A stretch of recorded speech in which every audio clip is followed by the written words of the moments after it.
आपल्याला माहिती आहे की पावसाळा काही दिवसावरती आलेला आहे आणि त्या अनुषंगाने आपल्याला विविध अशी कामं शहरामध्ये करावे लागतात।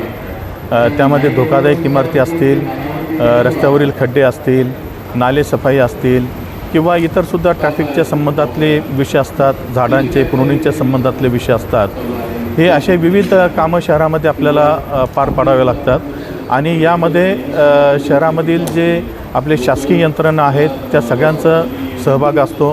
ते महापालिका असेल, पोलीस डिपार्टमेंट असेल, ट्रॅफिक असेल, MSAB असेल किंवा आरोग्य यंत्रणा असेल, आपले हॉस्पिटल असतील, ह्या सगळ्यांचे कोऑर्डिनेशन असणं गरजेचं असतं आणि त्या अनुषंगाने आजची ही बैठक आपण या ठिकाणी आयोजित केलेली होती आणि त्यामध्ये शहरातील सर्व विभागांचे अधिकारी, त्यांचे प्रतिनिधी उपस्थित होते।